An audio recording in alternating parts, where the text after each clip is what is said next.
este su canal de Brena Auténtica. Como siempre y primero que nada, déjenme agradecerles a todos por seguir interesados en el contenido de este canal. Y en esta ocasión, como veníamos haciendo ya una serie de entrevistas con los especialistas de la salud, me encuentro con el doctor Víctor Uriarte Bonilla. Él es un especialista del estudio de la psiquiatría y déjenme comentarles que entre sus aportes, fue presidente de la Sociedad Mexicana de Psiquiatría Biológica y una de sus últimas publicaciones es el libro de psicofarmacología, 9ª edición, que está próximo a salir en este año 2020. Y si ustedes quisieran más información acerca del doctor, pudieran encontrarla en su página de internet, que es victoruriarte.com. Entonces vamos a darle la bienvenida al doctor. Hola doctor, buenos días, ¿cómo está? Gracias, muy amable. Muy bien. Bueno, doc, pues, ¿qué le parece si empezamos con la entrevista? ¿Cómo no? Adelante. ¿Sí? Bueno, pues primero que nada me gustaría empezar, el tema que vamos a tratar el día de hoy en el canal es acerca de la depresión, ¿sí? Entonces me gustaría empezar definiendo precisamente qué es una depresión. Bueno, una depresión es una condición emocional alterada. Las enfermedades incluyen no solamente el resto del organismo, sino también el cerebro, la mente. Okay. Y la mente también se enferma. Okay. Ahora, para que una persona tenga depresión, hay una alta posibilidad de que sea de tipo genética. O sea, okay, una familia que tiene una alteración de este tipo puede producir la progenie con características parecidas, ¿sí? Es hereditaria. En una buena parte. Okay. ¿Sí? Claro, aquí para llegar a esa conclusión fue muy complicado porque si uno está en una familia que es depresiva, uno puede decir, bueno, ¿qué tanto me influyeron mis padres para ser yo depresivo? ¿O qué tanto es de tipo genético? Se hicieron estudios muy complicados que pueden verlos en Wikipedia o donde gusten ustedes, cómo se llevó a cabo para deslindar la separación entre lo que se llama el aprendizaje y la genética. Okay. Ahora, pero también si hay un aprendizaje. Hay gente que por una serie de vivencias negativas, traumáticas, vivenciales, adaptativas, van a desarrollar inhabilidades para manejar sus emociones. Y una de las emociones más afectadas es la depresión. Entonces, la depresión es una percepción negativa del mundo. Okay. Lo que es opuesto en el aspecto del trastorno bipolar, cuando la persona está en manía, la persona ve todo muy bien, óptimamente, él compra un billete de la lotería y está casi seguro de que se la va a sacar. El depresivo no compra nada porque no se la va a sacar, ¿sí? Y del mundo, todos los elementos negativos se meten muy fuerte dentro del cerebro de una persona que tiene depresión.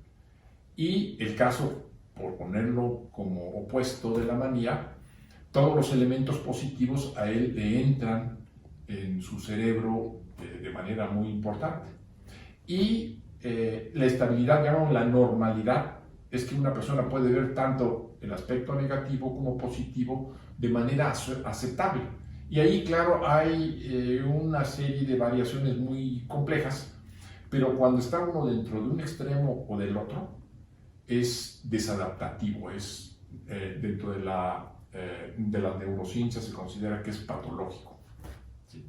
Ahora, y esa patología es la que va a producir que la persona no desarrolle una serie de capacidades, una serie de posibilidades, que se aísle, que no tome una serie de decisiones, que se enferme no solamente emocionalmente, sino físicamente, que no siga una serie de procedimientos útiles para mantenerse en un estado de equilibrio corporal y mental apropiado. Entonces, es un sentimiento de que las cosas, el mundo, no tienen sentido, son contraproducentes para él, le afectan más allá del resto de las personas, y entonces limita todo su horizonte de desarrollo.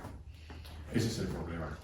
Ok, entonces digamos que la depresión nace a partir de esta discapacidad de manejar las emociones. Exactamente. Dentro de las 7 emociones que tenemos, la alegría, la tristeza, la ira, el enojo, etcétera, etcétera, la tristeza, por ejemplo, ¿en qué momento esta emoción de tristeza se convierte en una depresión?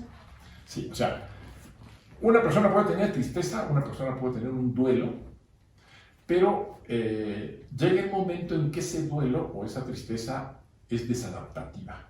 Por ejemplo, la persona lo corta su novia, que está muy enamorado, y él incluso podría tener una tendencia suicida. ¿Sí?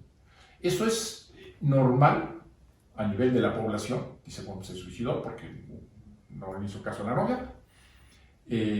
Pero a nivel de las neurociencias quiere decir que podemos hacer algo por esa persona que también se ha llamado la patología del amor, específicamente en esta parte, en donde con una terapia, con un medicamento, con X cosas, podría ayudarse a esa persona. Aquí hay que tomar en cuenta que depende mucho de lo que la persona quiera hacer por sí misma y de lo que él o su familia le puedan ayudar a entender que puede resolver ese problema. Por ejemplo, se dice, bueno, si te cortó esta chava, ¿por qué no volteas de cabeza a San Antonio, o ya no me acuerdo qué santo, o te vas a no sé dónde, a Chalma, a bailar ahí, para que regrese?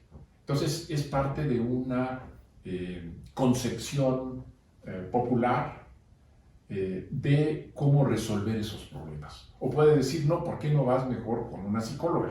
¿Por qué no vas mejor con un psiquiatra? ¿Por qué no tomas yoga? Etcétera. Entonces ahí la variación en lo que respecta a lo que los pueblos piensan es muy amplia. Incluso dentro de las mismas sociedades hay variaciones muy amplias. Entonces, la persona va buscando ese remedio, pero hay que tomar en cuenta que la tristeza es normal. El que estemos tristes, frustrados, tengamos un duelo, es normal. Aquí, cuando podemos ayudarle, es cuando ya rebasa esa normalidad. Ahora, es importante tomar en cuenta este concepto porque la medicina no trata solamente enfermedades, sino variaciones físicas o mentales que están produciendo dificultades. Vamos a poner el caso de que una persona tenga una nariz muy abultada porque genéticamente es así. Entonces le van a decir, ¿por qué te vas a operar de la nariz si tú no estás enferma? Bueno, ahí la medicina va a ayudar a que la persona se normalice, llamémosle así. O sea, que esa nariz no sea tan mal vista. Y entonces le puede ofrecer una cirugía plástica que le va a ayudar muchísimo a esa persona. Repito, no es una enfermedad, pero también eso trasladándolo a las enfermedades de la mente. Ok, tú tienes una tendencia depresiva, ¿te puedes quedar con la tendencia depresiva? Bueno, la persona puede asumir que está bien, pero hay opciones de que se mejorara a través de una terapia, de que se mejorara a través de un fármaco o de las dos cosas. ¿Sí? Entonces, en eso consiste también la aportación de la medicina y de la psicología, porque a veces no se tratan de enfermedades en sentido estricto, sino variantes de la, digamos, de la constitución física. Por ejemplo, si uno es demasiado alto o está creciendo demasiado, se puede dar una hormona que bloquee la hormona de crecimiento. O si uno es demasiado chaparrito, a pesar de que su familia es igual de chaparrita, y él quiere estar un poco más alto, se puede hacer una ayuda. No están enfermos, pero esa variante de la normalidad se podría ayudar. Ahora, si el paciente está en ese estado depresivo o de tristeza, ¿cómo puede tener el ánimo de decir, quiero mejorar con este medicamento o con esta... Claro. Sí, ahí entran muchas variaciones. Claro, puede ser que la familia le diga, oye, yo conocí a un sobrino o un amigo que fue con tal persona, repito, o le dieron una hierbita, puso en la noche no sé qué cosas ahí a serenar y tal cosa hizo y le ayudó. Entonces la persona puede hacer esas cosas, puede hacer. Es importante entonces la red de apoyo que se tenga. Es muy importante, sí. La familia es muy importante también. Sí. Ok. De acuerdo, doctor. Le voy a poner un ejemplo porque también es importante esto. Sí. Un paciente llega conmigo y me dice que está muy triste porque se murió su esposa. Y le dije, bueno, mire, hay dos posibilidades. Uno, si realmente usted está limitado, ya no quiere trabajar, etcétera, etcétera, no quiere salir, pues sí, efectivamente me siento muy mal, yo estoy nada más en la casa llorando, etcétera, etcétera. Y le digo, bueno, hay posibilidades, uno, que tomar una terapia y si con el avance de la terapia no va mejor, podemos asociarlo con un medicamento. Y me dice, después de que platicamos, mire, no, yo no quiero ninguno de sus tratamientos, dice. Porque yo sé que mi esposa que está en el cielo, bueno, no sé si fue el camino apropiado que Dios le escogió para que llegara a ese sitio.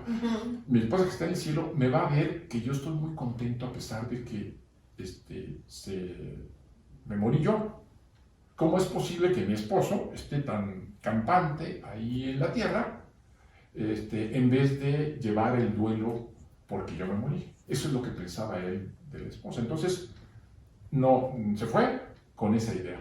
Ahí vemos claramente una idea de lo que una persona considera que debe de tener porque tiene que sufrir porque la esposa murió. Porque eso es lo esperado por ella. Exactamente. Pero afortunadamente fue con un sacerdote. Y el sacerdote le dijo, no, mira, tu esposa seguramente está en el cielo, pero ella va a estar más contenta si tú estás bien en la tierra. Y entonces, caray, pues sí, entonces regresó y ya le dimos un tratamiento. Una palabra tan sencilla, bueno, si considera uno que es sencilla, ¿cómo ayuda a alguien? Que le dijera, no, es que seguramente tu esposa incluso se va a sentir orgullosa de que tú, a pesar de las dificultades, estás saliendo, estás logrando una vida mejor. Entonces ahí influye, pero influye mucho la ideología precisamente del paciente. Y cómo también algunas personas pueden cambiarla de manera sorprendente. Porque pongamos que el caso que el sacerdote no le hubiera dicho esto, sino lo contrario, no si debes de estar dándole luto que se merece determinado tiempo, pero si esa sugerencia, comentario por parte del sacerdote no hace sentido con su propia ideología, es decir, los comentarios externos sí ayudan, pero tiene mucho que ver lo que hace sentido con lo que nosotros creemos, la ideología que tenemos. Esa es la clave.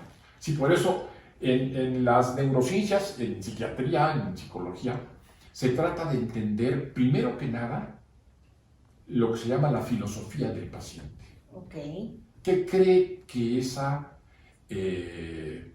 depresión que tiene, a qué se debe? ¿Cómo puede solucionarla? Incluso, otro ejemplo, llega una joven, unos 20 y tantos años, había leído algo de Freud, claro, un poco mal entendido, pero había leído algo de Freud, y decía que las mamás eran las culpables de todos los trastornos mentales de los hijos. Y entonces, como ella tenía depresión, la mamá tenía que pagar desde la terapia, claro, estaba ayudando, los medicamentos, pero además ella cada vez que venía decía que se sentía peor. Y obviamente para que la mamá pagara toda la maldad que tuvo para con ella. Sí, claro. Claro, después de una terapia un poco más sofisticada, entonces vio ella que ese concepto pues no es muy adecuado y que ella tiene pues, todo el derecho de vivir de la mejor manera y no todos los trastornos mentales se producen por la mamá. que fue un planteamiento pues un poco extremo y muy poco preciso, ¿verdad? Ok. Y regresando al paciente anterior, Doc, usted dice, regresó y le dio un tratamiento. Sí. A pesar de que él ya traía esta ideología de que él tenía que vivir contento porque su esposa así lo hubiese querido, ¿fue necesario el tratamiento? Qué bueno que me preguntes eso. Porque efectivamente, sí, dice, bueno, yo ya tengo que vivir feliz, pero no puedo. No puedo dormir, bueno, todas las características. Okay. Entonces ahí sí le ayudó tanto la terapia como el medicamento. Afortunadamente en el caso de él fue un tratamiento muy breve, de unos 4 meses, según recuerdo. Y ya me escribió después y me dijo, sí, estoy muy bien, les agradezco, etcétera. Qué bueno que ustedes me hicieron ver lo que estaba pasando. Ok, entonces ahí es donde entra la parte ideológica, la parte psicológica y la parte bioquímica, porque al final de cuentas el señor no podía dormir y entonces es como un acompañamiento entre la parte psicológica y la parte bioquímica. Claro. Pero aquí también el aspecto religioso, porque el concepto de que la esposa estaba ahí vigilándolo con ojos de pistola cada vez que hiciera cualquier cosa agradable, que es un aspecto religioso, y que el sacerdote le haya dicho, minimizando el coraje que debería tener supuestamente la esposa por la condición de él, favoreció. Entonces, en un momento determinado, el ser humano es lo que todavía, y por muchos milenios, desde mi punto de vista, va a necesitar lo que era el brujo. El brujo estaba en contacto con los dioses, usaba plantas, daba hipnosis, hacía terapia. Es el brujo. Pero claro, transmitido ahora con los siglos a elementos más útiles farmacológicamente, terapias ya mejor estructuradas, y también el aspecto religioso es importante para integrar lo que el ser humano es, que no puede dejar de ser. El ser humano es un ser religioso, el ser humano también es un ser científico, el ser humano es un ser que piensa, que se automutila, se autolacera, pero también puede a través de ese tipo de procesos de pensamiento salir del agujero, que llamamos. Exacto, es decir, se autodestruye, pero también se reconstruye. Exactamente. A veces necesita una guía. La mayoría de las personas que tienen depresión, la mayoría, digo como cuadro depresivo, sale por sí solas, la mayoría. Claro, si es una depresión ya muy intensa, entonces sí no va a ser tan fácil. Pero hay que tomar en cuenta que es como la gripa. Claro, ojo, estoy hablando de la gripa, no es que sea lo mismo. Pero, por ejemplo, en medicina nos decían, la gripa con tratamiento se cura en 7 días y sin tratamiento 1 semana. O sea, es lo mismo, de todas maneras se va a curar de la gripa. Claro, no una gripa como el coronavirus, es otra cosa, ¿no? Pero la gripe estándar, la inmensa mayoría tiene un proceso de enfermedad y de curación. Lo mismo que muchos trastornos. Y a veces a la gente, y ese es uno de los problemas que hay que subrayar de manera muy, muy clara, se le dan terapias por décadas que no necesitaban. Se le dan medicamentos por décadas que no necesitaban.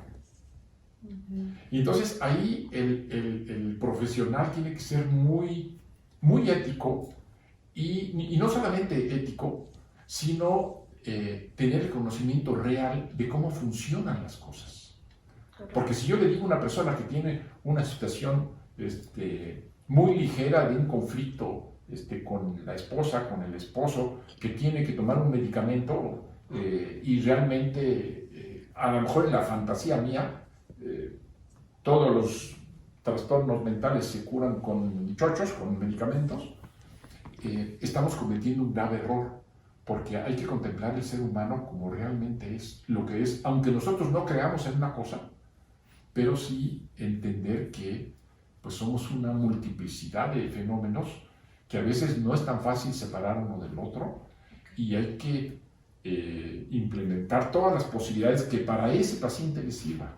Si para él es bueno jurar abstinencia ante la Virgen de Guadalupe, hay que recordar que jurar abstinencia del alcoholismo y de otras drogas ante la Virgen de Guadalupe, en México es el tratamiento más eficiente, más que Alcohólicos Anónimos, más que todos los medicamentos que tenemos, que la naltrexona, todos esos. Curar abstinencia de la Virgen de Guadalupe hasta ahora es el tratamiento por cantidad mejor en nuestro país. Incluso mucha gente viene de Colombia y de otros lados aquí a curar abstinencia. Okay. Para que vean cómo influye la cultura. Esos aspectos son fundamentales para el ser humano. Pero a ver, Doc, entonces, ¿de qué estamos hablando? ¿Qué pasa entonces con la parte bioquímica de nuestro cerebro y la parte ideológica? Es decir, o sea, ¿cómo nos está influyendo la parte ideológica al cerebro y que tengamos que estar tomando algún tipo de medicamento? Porque a lo mejor no solo la parte ideológica está haciendo como toda la chamba, ¿no? Claro, sí, es por un lado, pero llega un momento, por eso se recomienda, ante muchos de este tipo de trastornos, primero una psicoterapia. Claro, si la persona no tiene la pistola ya en la sien para dispararse, claro. Entonces, se recomienda que acuda a una terapia según su perfil ideológico. A veces puede ser una terapia. Yo conozco una persona que es médico, psiquiatra, psicoanalista y sacerdote. Y él les da oraciones a los pacientes. Okay. La persona que sigue en ese esquema sí le ayuda. Pero llega un momento que ya, a pesar de tener todo esto, este sacerdote psiquiatra da Prozac, digo, por decir un medicamento. Claro. O sea, se vale de todo eso. Él sí está completando lo que es el brujo. Ojo, brujo tomado de manera positiva, no estoy hablando cosas fuera del contexto, ¿no? Brujo, el que entiende el aspecto, repito, de los dioses, de las plantas, de la química y de la relación con el paciente. Entonces, en ese momento en que la persona ya su incapacidad rebasa su posibilidad de solucionar su vida cotidiana, en ese momento sí se requiere un tratamiento pues más allá del que ya por el que ha pasado y no le ha dado el resultado. Entonces quiere decir, aquí al menos en México o culturalmente quiere decir entonces que tendremos que tratarnos de una manera holística o multidisciplinaria, ayudándonos de la parte bio, de la parte bioquímica, de la parte psicológica, de la parte espiritual, ¿no? Sí, perfecto. Ahora, hay que tomar en cuenta también que la depresión es un trastorno más femenino que masculino. Yo, ¿sabe que no lo quería dividir tanto entre la población femenina, entre el género masculino y femenino, sino más bien quería hacerle la pregunta de ¿qué porcentaje de la población de México considera que somos o que estamos deprimidos o que somos gente con tendencia a la depresión? Sí. Si lo quiere dividir entre el género femenino y masculino, también. Sí. Bueno, en México no hay estadísticas confiables, Okay. Ni con el coronavirus, con todo respeto a las personas que están haciéndolo. Sí. Bueno, con el coronavirus, nada más una pequeña digresión aquí. Sí. Es lógico que no se diga a todos los muertos porque la gente puede entrar en pánico. O sea, yo estoy aceptando esa condición, Como médico sé que es así. Okay. ¿No? Ahora, el aspecto de la depresión, por ejemplo, en el caso de las mujeres, ahorita vamos a ver esa parte, sí. Que es aproximadamente, en México no hay estudios, repito, pero tomando en cuenta los europeos, los norteamericanos, los japoneses, etc., un 70% de las mujeres tienen tendencia a la depresión. Bueno, de todos los deprimidos es un 70% mujeres y un 30-35% hombres.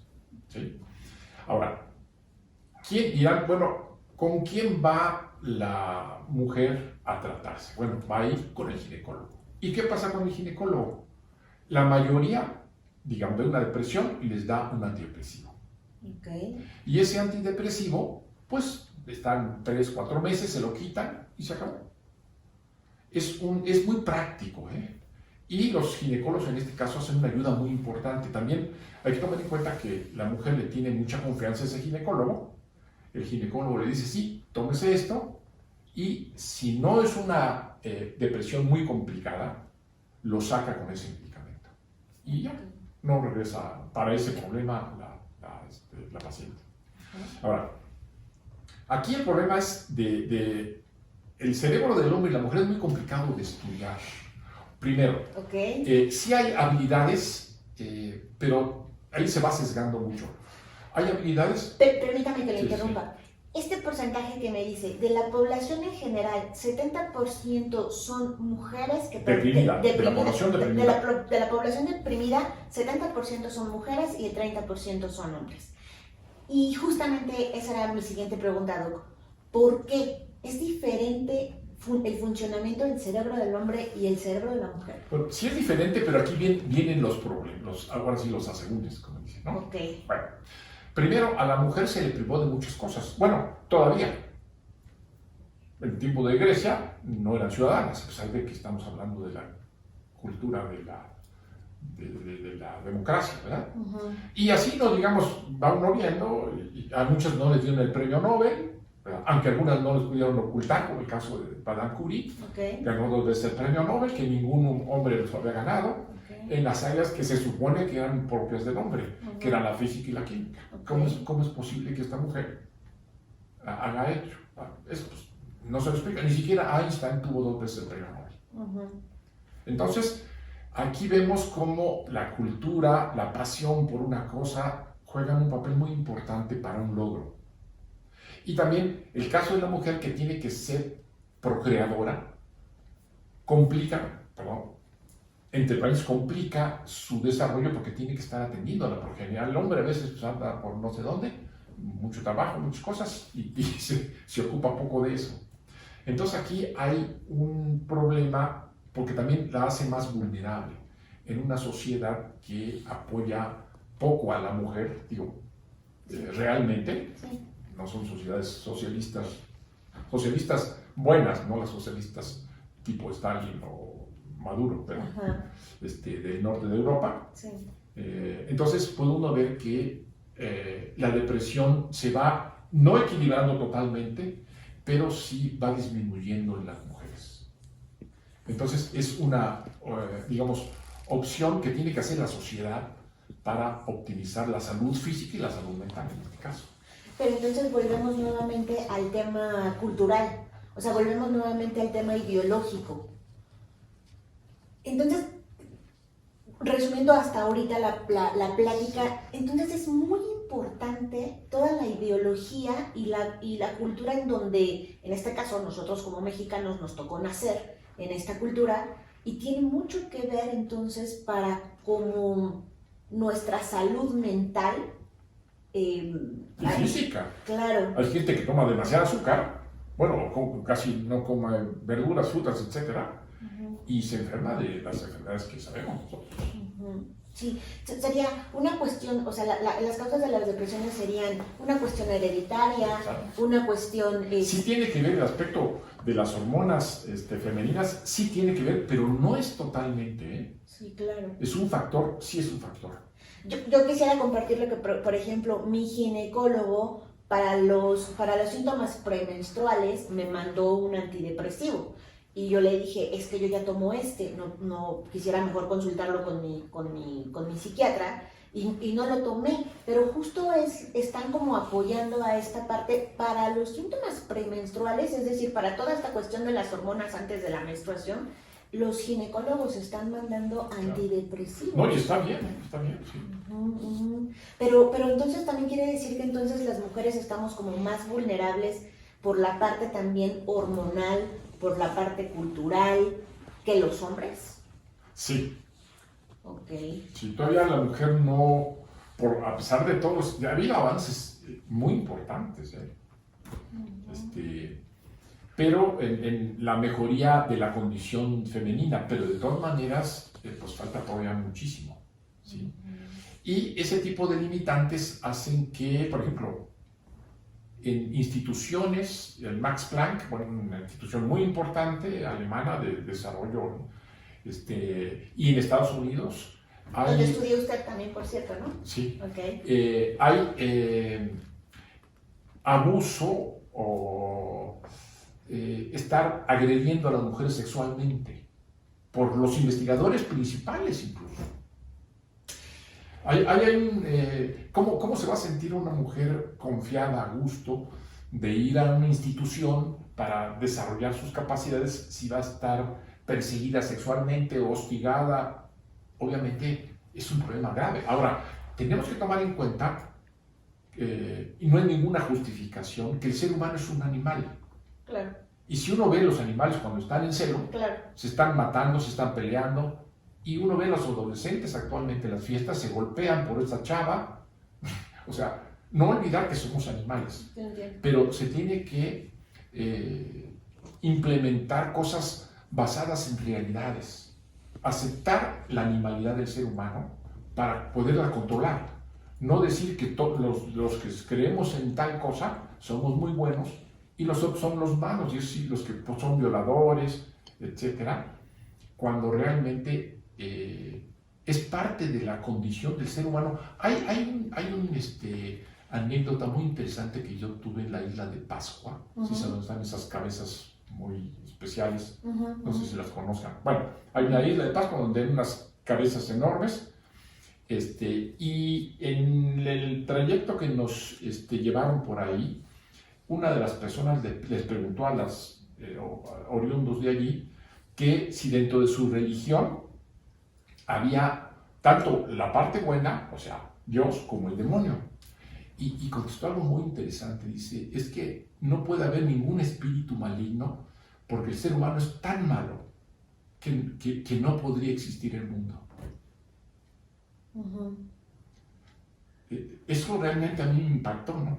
Porque realmente uno puede ver que el ser humano puede llegar a situaciones de extrema maldad. Así es. En base a un Dios, en base a yo soy evolutivamente el mejor, como el caso del nacionalsocialismo, o yo soy elegido de Dios, etcétera, y puede descartar la humanidad del otro, cuando ya la sociedad actual deberíamos estar más preocupados por todos y no estar buscando que en mi ranchito, porque somos vascos, porque somos valencianos, tenemos que separarnos y hacer un ejército contra los que están juntos. Entonces es realmente terrible eso, porque yo siento que estamos al borde de una situación más grave de la que nos imaginamos. Okay. Y ahí sí van a vivir muchas depresiones. Muchas depresiones, más de las que ya se han acumulado ahora con el tema del coronavirus. Pero perdón, creo que me quedé justo en la causa de la depresión de las mujeres, y le quería comentar que justamente en esta práctica y en este ejercicio que he estado haciendo en este canal, contando la propia historia y teniendo contacto con muchas otras mujeres, hablábamos precisamente que cuántas mujeres no hemos sufrido precisamente de abusos sexuales.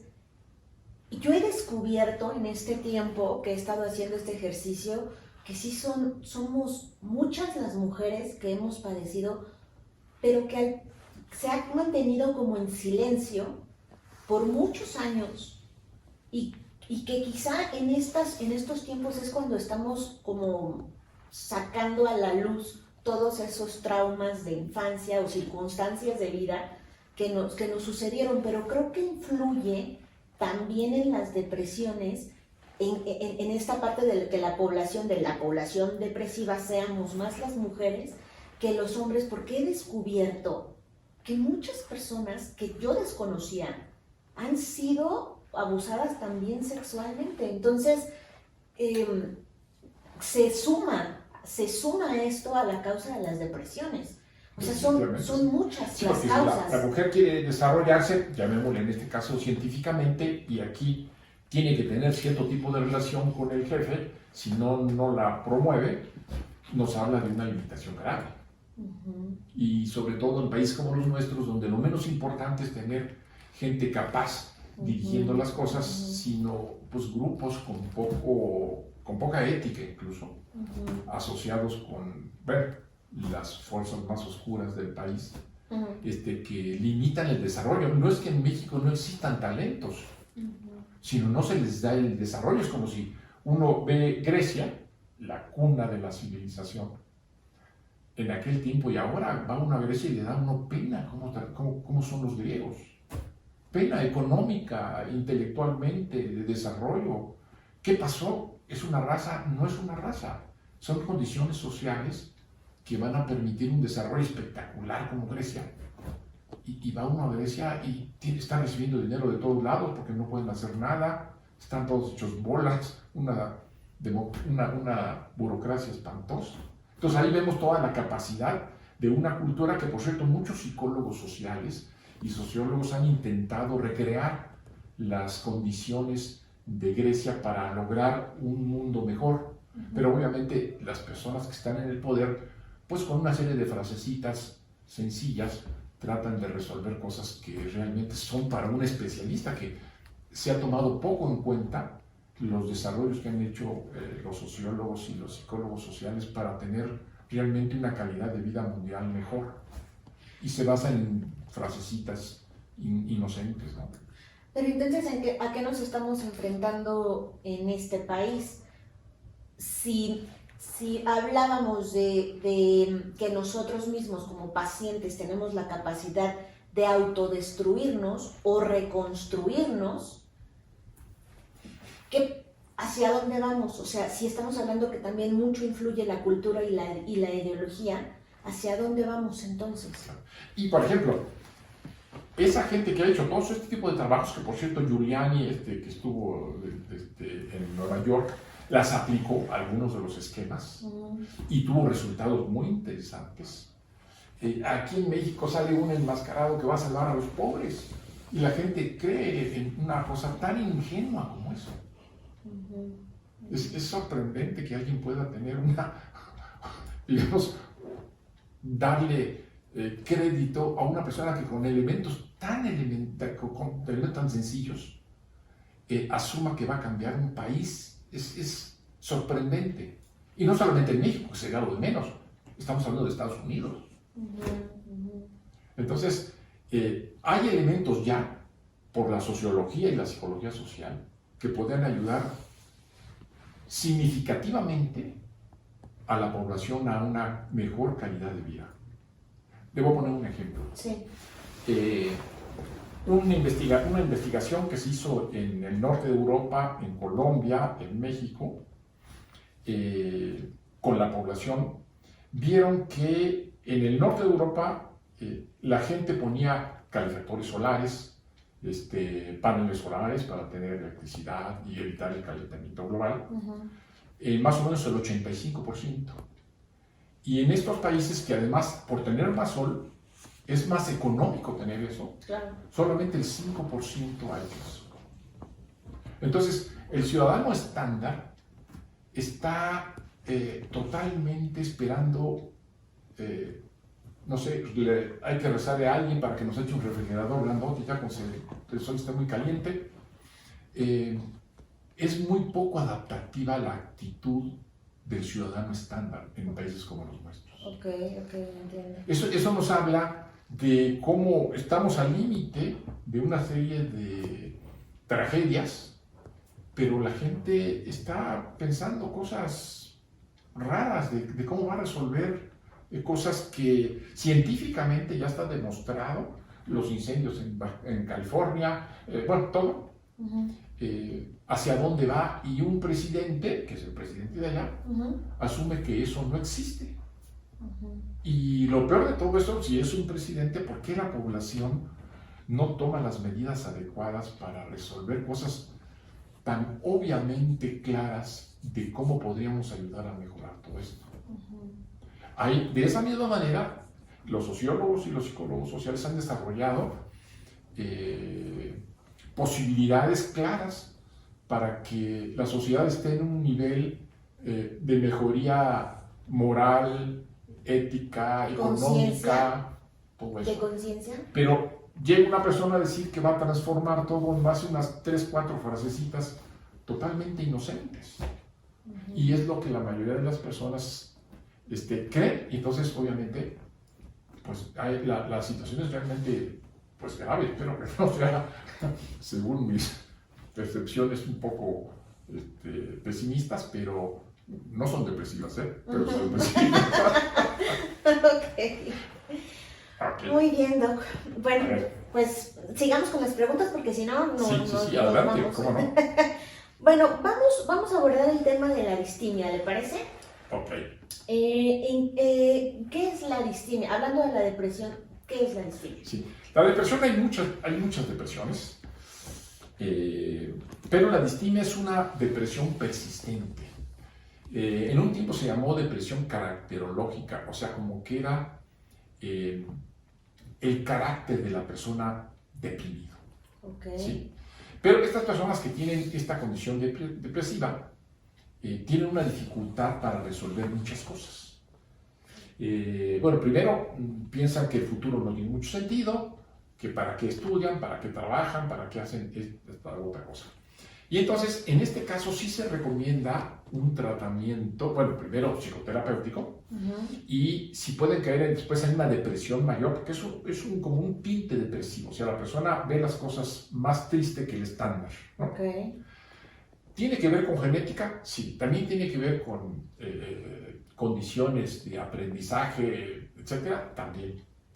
Y entonces, sí requiere de un tratamiento más sólido, porque una cosa es que yo me deprimo y a los 3 meses con o sin tratamiento se me quita, pero ya otra cosa es que ya llevo 10 años, 20 años y pues no salgo de esa situación. Aquí también el aspecto ideológico es muy importante, decir, bueno, yo soy así. Como otros son muy alegres, yo soy así. Okay. Bueno, sí. Y entonces, ahí le va a limitar mucho sus posibilidades de desarrollo. Desde conseguir una pareja, desde incluso tener hijos, pero pasarles esa misma condición de para qué digamos se hacen las cosas y todo va a ser X, ¿no? Entonces, por eso es tan importante la distimia. Y sí, a veces se requieren medicamentos muy especiales para la distimia, no solamente un antidepresivo estándar. Ojo, en algunos casos de distimia la persona puede necesitarla de por vida, el medicamento. ¿Sí?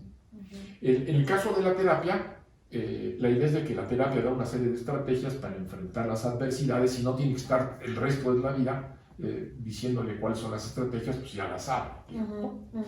Pero sí, en algunos casos es por el resto de la vida, pero en muchos, la mayoría puede ser 1 año, 2 años, 3 años.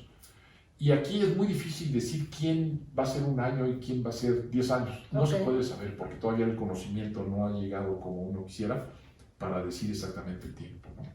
Si se tratara precisamente de la caracterología de la persona y que fuera yo soy una persona pesimista, es necesario ayudarlo con el medicamento precisamente para que no se le dificulten su desarrollo a nivel laboral, a nivel personal. Sí. Para eso es el tratamiento. Sí, aquí, como le decía, esa variación de la normalidad, la medicina puede hacer mucho. Por ejemplo, una persona que tenía distimia, lo mandó la esposa, porque pues, era muy pesimista, ya no sabía ni qué hacer, y estuvo platicando conmigo, me dijo, no, pues yo soy un poco así pesimista, pero como otros son más optimistas. Y entonces le dije, bueno, ¿por qué no prueba un tratamiento? Y vemos a ver si realmente le ayuda o si no le ayuda. Y efectivamente, como a los 2, 3 meses, nos vimos otra vez, y me dices que yo no sabía que era la depresión. Yo decía, bueno, pues es que así soy. Es normal, claro. Recuerdo, yo cuando estuve en la provincia haciendo mi servicio social como médico, que llevábamos también lentes porque en esa provincia donde nosotros estuvimos había gente que no acudía fácilmente con los oculistas y le pusimos los lentes y dice, caray, es que no sabía que se podía ver también. Claro, entiendo. O sea, la gente a veces no sabe. Claro. Y se trata de la vista, ¿eh? Sí, Entonces, todo ese tipo de condiciones son muy importantes tomarlas en cuenta para que esto se transmita a que esas personas que tienen esas dificultades sí tienen opciones de ver mejor. Claro. Y también de ver mejor las cosas en el sentido positivo, claro. de ver más caras contentas, ¿no? Sí, lo que pasa es que no se dan cuenta de la condición que tienen porque están acostumbrados a vivir de esa manera. Son. Exactamente. Claro. Y tal tomándola dice, caray, es que sí es diferente. Claro. Ese es lo valioso. Claro, después hay gente que ideologiza, ¿no? Es que los deprimidos son los que van a ser como el tal pintor que era muy tristón, ¿cómo se llama que se me olvida mucho con esos colores tan impresionantes? ¿Cuál pintor podrá ser? Bueno, ahorita yo les digo. Van Gogh. Van Gogh, exacto. ¿Van Gogh era el que se refiere? Ok. Entonces, si no va a producir nada, pero pobre, hay que ver qué le pasó al pobrecito. Ajá. Pero hubiera producido lo mismo, porque Picasso era muy entusiasta y también era un genio. O sea, decir que la depresión va a producir necesariamente algo muy creativo suena bonito, pero no es muy real. Sí, hay gente que ha sido muy exitosa en todo y es un excelente talento para muchas cosas, para la ciencia, para el arte, para todo. Sin tener la depresión, sin tener la condición depresiva. Ok, muy bien. Y bueno, ¿cómo afecta la distimia a la calidad de vida de la persona que las padece? Justamente lo acabamos de platicar, ¿no? Muchos de los niños que yo veo, cuando están deprimidos y empiezan a tener ya tienen un tinte depresivo desde que nacen. Ahí en la infancia es importante tomar en cuenta que no está clara la depresión, a pesar de que sí la tengan. Por eso la paidopsiquiatría es una especialidad de la psiquiatría, en donde el niño es irritable, molesto, no le gusta nada, y después va viendo que pues así es un poco raro, y después se va perfilando de que es una persona que ya por la adolescencia empieza a tener una condición ya claramente depresiva. Y entonces en ese caso hay una serie de estrategias cómo manejar a los niños desde ese punto de vista. Por ejemplo, esos niños no quieren ir a la escuela, entonces les afecta su condición escolar, laboral, les da flojera esto, se enojan con el maestro, con la mamá, y entonces va limitando su grupo de amigos, su capacidad para el juego, para el conocimiento, para el arte, para todo. Y ya se hace, a veces cuando el diagnóstico es impreciso, se hace lo que se llama una prueba terapéutica. O sea, se le da un medicamento que nosotros sospechamos que va por ahí. Porque a veces es un poco por sospecha, si quieren llamar. Bueno, claro, con un juicio clínico, no nada más es. Claro. Así que me late que tiene no sé qué cosa. Y entonces vemos que efectivamente sí le está produciendo ese beneficio. O también en una psicoterapia que le puede ayudar a decir, bueno, ¿por qué no primero que vaya con una psicóloga y sobre todo que es psicopedagoga para que le oriente en un aspecto de tipo educativo también? Y eso va a hacer que pues se vean las opciones del niño, ¿no? A veces requiere una asociación de terapia con medicamentos. Claro. Entonces, y ya la familia decía, caray, pues sí, no solamente era un niño gruñón, pero con esto, aunque sea así, su personalidad, pero nos ayuda. Por favor, no le quite el tratamiento. Doc, pero... Sí. Sí. Entiendo que con el tratamiento psiquiátrico puede mejorarse la calidad de vida de las personas. También psicológico, estoy hablando. Ok, el psicológico y psiquiátrico. Ok, si fuera solo con el psicológico, evidentemente, pues ya no tendríamos que utilizar el tratamiento psiquiátrico. Pero cuando se dan cuenta que con el tratamiento psiquiátrico la calidad de vida o la personalidad, el carácter de la persona empieza a verse diferente, y entonces, como usted menciona, dicen, ya no le quite el tratamiento, déjelo con el tratamiento. Pero vamos a tener que estar siempre con el tratamiento psiquiátrico para tener esta condición de vida mejor. En algunos casos, hasta que se muera.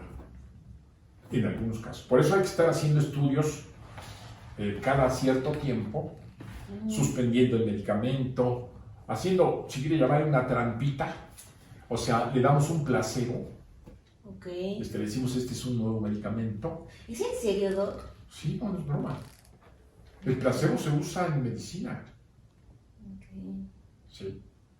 Salvo aquellos que creen que los medicamentos es todo y que la fe no es nada, ahí tienen que hacer un estudio formal, ahí viene en mi libro los estudios que se hacen, que todos los medicamentos para que sean éticos tienen que estar por fuerza en base al aspecto placebo. Ok. Y el problema de eso es que, bueno, voy a explicar algo que es muy importante porque si no, no se entiende. Sí. Se toma el aspecto placebo, pero en un estudio que se llama doble ciego. Okay. El doble ciego significa que es una estrategia en donde el médico que prescribe el medicamento y el paciente que lo toma no sabe si está tomando placebo o si está tomando medicamento. Ok. Eso es muy importante, ¿sí? Porque de otra manera, uno médico sesga el estudio. Eso, afortunadamente, ahora sí se hacen en las psicoterapias modernas, pero en aquel tiempo lo que decía Freud era una verdad más allá de lo que decía Dios. Y entonces, si él decía que tenía complejo de Edipo, tiene que tener complejo de Edipo. No hay otro. Eso pasó en medicina muchos siglos antes. Okay. Había un médico, Avicena, que él decía que el hígado estaba del otro lado, y si no estaba ahí, el paciente estaba mal, porque Avicena no puede equivocarse. Okay. Aunque ellos veían que el hígado estaba del otro lado. Es impresionante cómo la gente asume que una persona tiene la capacidad sobrenatural, lo cual no pasa, ni Einstein se equivocó y todo el mundo se equivoca. No se diga con los presidentes, que es realmente una situación muy típica del ser humano, donde asume que el presidente sabe todo. Cuando idealiza, ¿no? Sí, es una necesidad humana. Sí, claro. Sí. Y entonces, eso hace, por ejemplo, que se descubran muchas cosas en doble ciego. Porque, no sé si sepa usted, se han hecho estudios con todo, ¿no? Las champañas, ¿no? Perdón que me mete en esto. No, está bien. Las champañas. Se decía que la champaña era el mejor vino espumoso del mundo. Eso se dice. Entonces pusieron a los especialistas en vinos, champañas, dándoles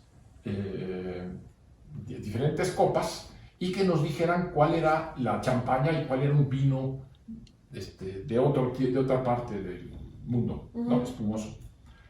Y para sorpresa de la gente, no sabían cuál era el verdadero, aunque aparecen ahí en algunos estudios, bueno, a nivel de la televisión que dicen, separan el Dom Perignon de no sé qué, no sabían cuál era. Y además, los que les gustaban no eran exactamente la champaña, sino eran vinos espumosos de Italia, Entonces, es una fantasía. Entonces, nosotros vimos que el que consume champaña se consume el mejor vino espumoso, lo cual no es cierto.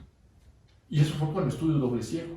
Porque si dices, le sacan la botella del Dom Perignon, que cuesta como 8,000 pesos o no sé cuántos del mínimo, dice, no, pues este es el bueno. Pero en ese estudio doble ciego, o sea, la gente no sabe que está tomando y el que lo está aplicando tampoco, y después ya se abre el código, la copa número 1 tenía esta, la copa número 2, pasa también con los medicamentos. Afortunadamente ahora en la psicoterapia sí se hace el doble ciego. Se le pone una persona, eso lo hizo un doctor que se llama Einstein, vestían a las personas de laboratorio y gente que limpiaba todo, les ponían la bata y ponían a practicarse con la persona. Y resultaba que después de 6 meses, que era lo que habían dicho algunos terapeutas, eran sobre todo el psicoanálisis cuando era no tan formal, que con 6 meses iba a quitar, y los psicoanalistas formales hicieron el tratamiento, los pseudopsicólogos, que eran, repito, cualquier gente con una bata, resultaba que estaba igual al final, de los 6 meses estaba igual. Pero entonces, ¿ante qué estamos, Doc? Entonces, quiere decir que el pensamiento, o sea, puede alterar la condición, química. La condición química. Sí. O sea, a mí me gustaría, por ejemplo, o como ir ya resumiendo y finalizando esta charla precisamente con este punto. Hablando de esto de los placebos, de las cuestiones culturales, de la ideología, de la gente, entonces, sentarme frente a usted, que es pues un especialista de la psiquiatría y que estemos hablando del pensamiento y de cómo el pensamiento influye en la cuestión química del cerebro, bueno, para mí es impresionante el estarlo descubriendo y estarlo hablando con usted. Claro, hasta cierto punto, ¿eh? Ajá. Es como la diabetes, ¿eh? Ok. Cuando la persona está estresada, sube el azúcar. Ok. Pero si ya está muy mal, necesita insulina. Ok. Que es también lo que hablábamos hace un rato. Entonces es holístico, o sea, es una combinación de diferentes cosas. Sí. Ahora, hay una cosa que sí es muy importante. Ok. Seguramente usted ha visto en la televisión El Encantador de Perros. Ajá. Bueno, esta persona no estudió psicología, no estudió veterinaria, pero tiene un talento muy especial para manejar a los perros y a las personas. Ahora, yo he encontrado en mi vida profesional por lo menos 10 personas que no han estudiado nada de psicología, nada de psiquiatría, y han ayudado mucho más a los pacientes deprimidos, ansiosos, que muchos que tienen doctorados, postdoctorados, saben lo que dijo tal persona. ¿Por qué? ¿Con qué técnica o cómo? Como lo hace el Encantador de Perros. O sea, tiene la capacidad para entender una serie de cosas que el resto no desarrolla. Allí en Estados Unidos, él fue a enseñar, él iba a estudiar allá el comportamiento de perros. Él fue a enseñarles a ellos cómo deberían de tratar a los perros. Sin ninguna instrucción previa. Y yo veo pacientes que han tenido muchas dificultades, incluso algunos que conmigo no salieron con medicamentos, que les han ayudado de manera sorprendente. Es como un talento que a veces cuando uno se mete mucho en una serie de teorías que realmente a nivel de las universidades y con perdón, no han podido eliminar el aspecto académico fantasioso. El caso de Lacan, no sé si ha oído de Lacan, es muy típico. Bueno, afortunadamente Lacan dijo que no servía su tratamiento, lo cual me pareció muy bien. Les enseñan una serie de ideas que la gente queda atrapada en las palabras. Por eso ese libro de las palabras y las cosas nos habla de que las palabras son una cosa y las cosas no son una cosa. Son diferentes de las cosas. Y más, dejen de las palabras y las cosas. Los fenómenos son diferentes de las palabras y más los fenómenos mentales. Para entender un fenómeno mental, por más palabras que le ponga uno, es muy complicado hacerlo. Pero esta gente que fue, a ver, le voy a poner un ejemplo, no sé cómo andamos de tiempo, pero miren, yo tuve una paciente que vino por una situación muy especial, en donde ella estaba casada con un psicólogo. Okay. Entonces tenían su consultorio en la casa. Y ella sospechaba que su esposo tenía relaciones sexuales con las pacientes. Sospechaba. Entonces fue con una persona de computación y le puso una cámara. A ver qué pasaba. Bueno, entonces ella estuvo vigilándolo más o menos como por 2 años. Nunca tuvo ninguna relación con nadie. Pero lo sorprendente es que ella iba notando, bueno, es que mi esposo dice eso, pero ¿por qué no? Yo le hubiera dicho esto. Okay. No, yo le hubiera hecho esto. Pero después, como pasa con todo esto,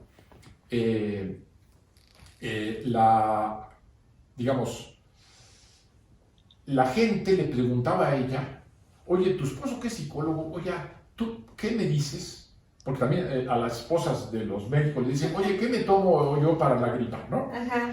Como si la esposa tuviera, bueno, a veces sí va desarrollando cierta habilidad. Ajá. Entonces ella empezaba a hacer su propia terapia, pero con un talento sorprendente. Y entonces fue a tomar un curso, no les miento, de 2 semanas a Estados Unidos. Le dieron un papelito, regresó aquí, lo puso y es una excelente terapeuta.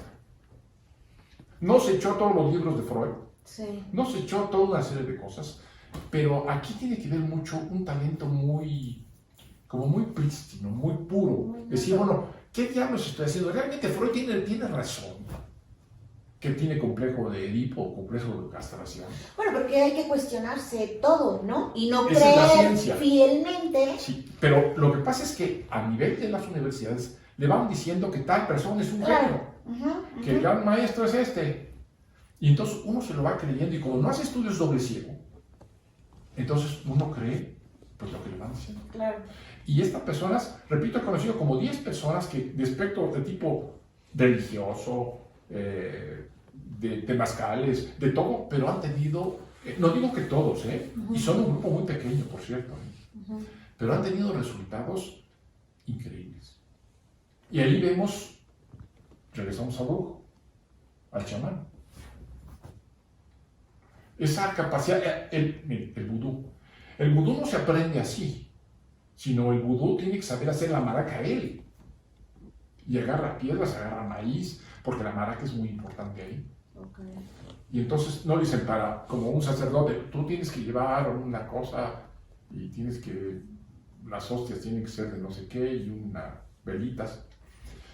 Aquí el vudú tiene que, claro, aprende algo de los mayores, pero él tiene que poner de su parte la mayor liturgia para lograr, según lo que las feligreses vayan queriendo, sus propias destrezas. Es impresionante porque ese tipo de religiones, como este tipo de terapeutas, estaba hablando del encantador de perros, uno podría decir, no, es que son unos idiotas porque no han aprendido lo que dijo Lacan del espejo y no sé qué. ¿Y para qué sería todo eso de Lacan y del espejo? Entonces, es muy bonito, literalmente, es como una poesía lo que dice Lacan. Freud también, me encantó a mí, yo leí a Freud, los 3 libros de Freud de obras completas, mal leídos, pero los leí en preparatoria y me fascinó. Pero cuando vi los pacientes reales, dije, ¿qué estoy haciendo? No quiere decir que todo lo de Freud está mal, no. Pero la mayoría, para una cosa práctica, a mí no me sirvió. Ok. Y entonces, ese es lo que, desde mi punto de vista, bueno, y no soy el único, en los congresos mundiales de neurociencias, vayan ahí, que por cierto se suspendió el de octubre ahora, pero bueno, ya por el coronavirus, quieren que la gente tenga una visión más inmediata con las cosas, menos teórico guajira, si le quería llamar así. Más prácticas. Más práctica y ver qué pasa, a ver, si tú haces esto, ¿qué vas a obtener? Y por ejemplo, hablando del mindfulness o esta serie de técnicas o la meditación que se habla, que se modifican, inclusive algunas partes del cerebro físicamente se modifican con la meditación. Entonces es como digo, no es que sea la práctica de la meditación, no es que sea inmediata, pero sí puede ser una cuestión alterna a la cuestión meramente psiquiátrica, por ejemplo. Sí, ¿no? sí, incluso ya las neurociencias han adoptado todo ese tipo de ejercicios, claro, basados en un tema doble ciego, con placebo, con pseudomeditación, otra acupuntura, con pseudoacupuntura, en vez de picarle aquí, le pican por acá, digo, por decir una cosa. Entonces ahí se ve qué tanto ayuda y qué tanto no ayuda, que la acupuntura también no es lo que se esperaría, aunque sí tiene algunas cosas positivas, ¿no? Pero esa teorización de muchas cosas y son realmente poesía. Yo cuando leía a Freud me quedaba embelesado de cómo resultaban las cosas. Pero yo cuando veo al paciente resulta que lo que decía Freud, en muy pocas ocasiones veía yo en un paciente. Y ahí tiene que ver lo que tú quieres ver. Pero no se trataría, perdón, pero no se trataría ahí de esa cuestión, de ese talento como nato. Pero yo creo que puede ser, es como regresando a Grecia, que tenían un talento nato los griegos para haber descubierto la democracia, la ciencia, las olimpiadas, el teatro, ahora que son las telenovelas, todo eso, la representación de todo eso viene de Grecia. Y va a una Grecia y se queda uno espantado. Desde mi punto de vista, es que no se ha favorecido eso y nos hemos enganchado en una serie de ideas que son totalmente obsoletas. El caso del idioma, mire, afortunadamente los neurocientíficos, ahorita, claro, no sé si se puede hacer porque los ingleses y el inglés es muy importante, están identificando que pues todos los idiomas son una verdadera estupidez. Porque si estos que escriben el alfabeto, si se acuerdan, bueno, ahorita les digo, descubrieron el alfabeto los fenicios, pero las puras consonantes, ¿no? Okay. Los griegos le añaden las vocales, pero después cada quien hace lo que se le pega la gana. Por ejemplo, si la Real y Pontificia Academia de la Lengua decía que el H se tiene que pronunciar, se pronuncia. Ahora, claro, cuando un niño le enseña a uno esto, dice, oye, pero ¿por qué pones eso si no se pronuncia? Ah, es que la Real y Pontificia... ¿Sí? O el caso del francés. Por ejemplo, Foucault se escribe Foucault. O sea, de 5 letras se pronuncia E. Ahora, ¿es inteligente eso? A pesar de que la Real y Pontificia Academia dijo eso. Sí, claro. No. El inglés no se diga, se escribe como se le pega la gana y se pronuncia la E chueca para que se pronuncie como y hágalo como hit. O sea, ese es un lenguaje del siglo XXI. Bueno, todo eso transmítalo también a otros conocimientos. Okay. Entonces, obviamente, lo que tenemos es una verdadera basura. Un lenguaje que chino, pues termina imagínense todo el tiempo que tiene que pasar una persona, en vez de tener un idioma universal, que era lo que están tratando ellos. El esperanto fue una posibilidad, pero realmente el esperanto no tenía las bases fundamentales como los neurocientíficos, los lingüistas que están haciendo ahora, espero que pueda fructificar, porque muchas personas tienen problemas graves de dislexia, porque, claro, tienen que decir cuando son 5 letras. O el caso del alemán, Freud se escribe Freud. Okay. O sea, se ponen 2 vocales que no están ahí. Es que así dice la Real y Pontificia, o lo que le quieran. Entonces, a nivel de las escuelas se están enseñando verdadera basura. Gente que no hizo nada para nadie lo toman como el gran creador, libertador, y no se basan quién fue Tales de Mileto, quién fue Clístenes el que planteó la democracia por primera vez. Eso ni se acuerdan, no saben ni siquiera quién fue. Y aquí dicen que Pancho Villa, o en Cuba, que yo fui la primera vez, que me dijeron que una persona, que Che Guevara había inventado la democracia. Así de triste. Es decir, que al paso del tiempo se van modificando las cosas y se van convirtiendo ya en... Pero en basura. Basura. La gente que realmente descubrió todo eso, ni siquiera saben que existió. Y toman un ídolo que realmente es una persona con incapacidades significativas y asumiendo que es la gran persona para resolver las cosas. No sé si ya me... Nos desviamos un poco. Pero bueno, para finalizar, sí. Resumiendo ya nada más esta charla, entonces, la salud mental. Estamos ante la posibilidad de que encontrar la salud mental va acompañada de algunas otras técnicas como psicológicas, meditación, todas estas otras... Un aspecto religioso, pero religioso en el sentido positivo, ¿no? Decir que yo tengo que usar una sábana negra a 50 grados centígrados porque Dios lo manda.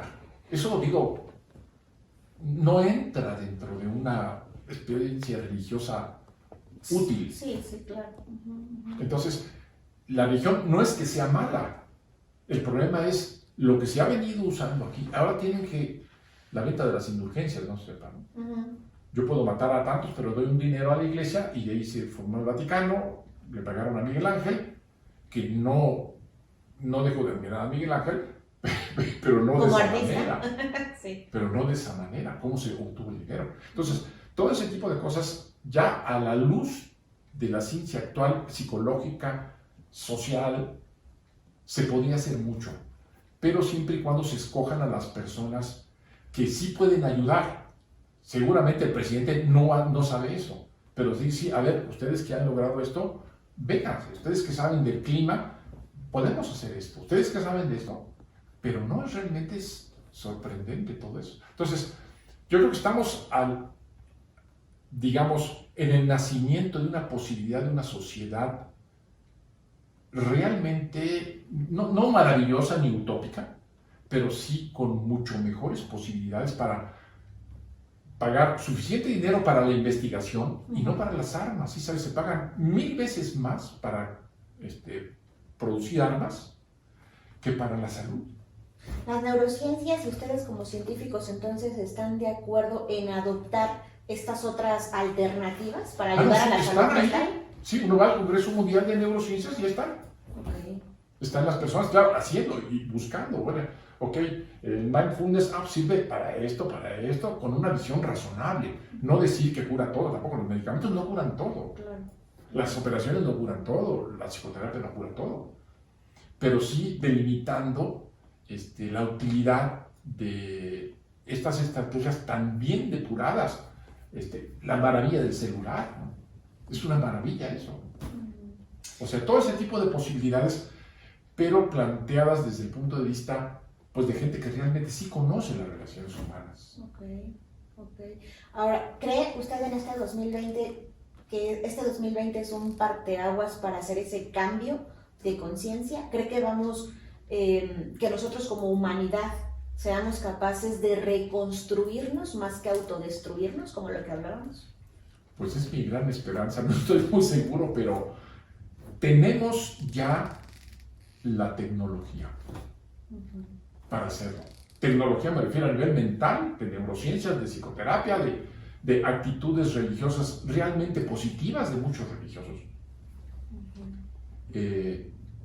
Que la gente escoja eso, o que el dirigente escoja eso, hijo, tengo muchas dudas. Pero yo creo que eso nos va a enseñar mucho lo del coronavirus. Bueno, pues muy bien. Muchísimas gracias. No, ¿Quiere agregar algo más?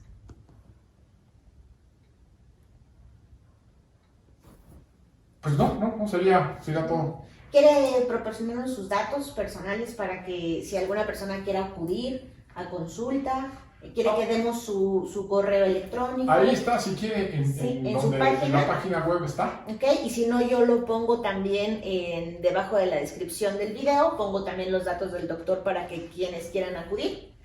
Y bueno, toda la demás información la pueden encontrar en su página de internet, que es victoruriarte.com. Y pues no me queda más que agradecerle, Doc, por este tiempo que me prestó. Fue una plática muy interesante. Fue para mí un honor, un privilegio estar aquí con usted platicando de esto. Es la primera vez que me atrevo a hacer algo así y me siento muy contenta por haberlo logrado, por estar aquí con usted, por haber platicado y porque esto se difunda a todas las personas que quieran pues, conocer más acerca de la psiquiatría, de las neurociencias, de la depresión, de la distimia, de todos estos temas de la salud mental que a todos nos aquejan. Perfecto, pues le agradezco a usted también porque esa capacidad para divulgar puntos de vista, etcétera, pues es muy valiosa. Así es. Muchas gracias, Doc. Y muchas gracias a todos. Nos vemos en el siguiente video. Bye.